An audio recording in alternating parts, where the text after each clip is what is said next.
भाई रावण तक पहुंचना तो बहुत दूर की बात है, रावण के महल तक पहुंचना भी लगभग नामुमकिन हुआ करता था। तो भाई मैं आ चुका हूँ श्रीलंका में रावण का महल ढूंढते हुए। देखो ये जो एरिया आप देख रहे हो ना, जो पुल आ रहा है, ये शुरुआत है सिगरिया के उस महल की, जिसे बोला जाता है कि रावण का महल है। तो सिक्योरिटी बताता हूँ कैसी होती है कि भाई ये एंट्री थी, यहाँ पर 15 मीटर की पहले दीवारें हुआ करती थी जो अब टूट गई हैं, और ये रास्ता हुआ करता था महल के अंदर जाने का।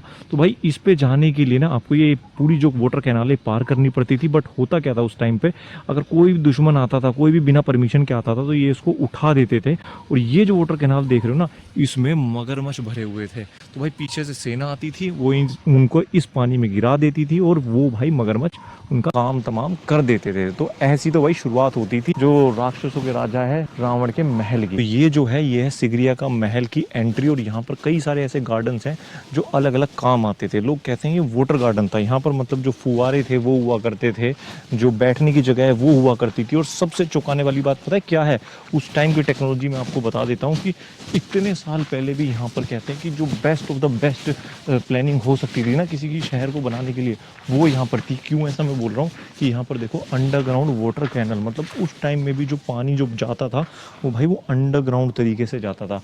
आज के काफ़ी बड़े बड़े शहरों में भी आपको ये चीज़ें नहीं देखने के लिए मिलती हैं। कहा तो जाता था कि वो एक राक्षसों का राजा था, बट कहते हैं कि राक्षसों को भी उन्होंने सिविलाइज्ड कर दिया था, इसलिए उनकी इज्जत थी।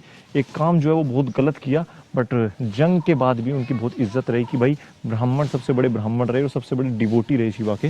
तो ये उनकी सोच में भी दिखता है कि भाई जो गार्डन थे, ये देखो किस तरीके से उन्होंने डिज़ाइन किए हुए हैं। इसको कहते हैं समर पैलेस का हिस्सा, मतलब गर्मी होती थी तो यहाँ पर आकर सभा लगती थी, यहाँ पर जो है वाटर फुवारे जो हैं वो चलते थे, यहाँ पर वो बैठा करते थे। महल की तरफ जाते हो आप देखते हो ये बड़े बड़े जो स्विमिंग पूल हैं ये आपको देखने के लिए मिलते हैं। ये देखो एक स्विमिंग पूल यहाँ पर है, और अभी इन पूल्स के बारे में बहुत सारी बातें बताऊंगा मैं आपको। एक पूल यहाँ पर है, एक पूल यहाँ पर है, एक पुल वहां पर है, और एक पुल वहां पर है। कहते हैं कि जो भाई रावण थे ना, जो उसके नौकर थे, वो भी हजारों नौकर हुआ करते थे। तो इनमें से जो 2 से 3 स्विमिंग पूल हैं उसमें उनके नौकर नहाया करते थे, और 1 से 2 स्विमिंग पूल उन्होंने अपने लिए और अपनी रानियों के लिए रखे हुए थे। एक और बात बताता हूँ कि भाई जैसे हमने देखा है कि जो स्विमिंग पूल होते हैं आज के टाइम में, वहाँ पर चेंजिंग रूम होते हैं। उस टाइम में भी ये बात सोची गई है, आप ये बात जानकर हैरान रह जाओगे।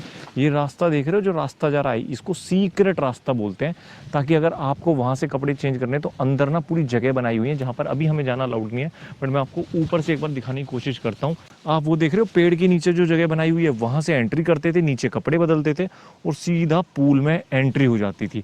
तो भाई इस तरीके का दिमाग, इस तरीके की टेक्नोलॉजी, इस तरीके की फैसिलिटीज़ जो रावण का घर है उसमें आपको देखने के लिए मिलती है, रावण के महल में आपको देखने के लिए मिलती है। अगली वीडियो मैं दिखाने वाला हूँ उस महल के बारे में, ऐसे सीक्रेट राज जो अभी तक आपने ना सुने होंगे ना सोचे होंगे, और करीब से आपको जानने का मौका मिलेगा कि भाई रावण की जो लंका थी वो असल में थी कैसी। अगर अभी तक मुझे फॉलो नहीं किया तो फॉलो कर लो, क्योंकि नेक्स्ट वीडियोज़ रावण के महल की करीब और सीक्रेट इन्फॉर्मेशन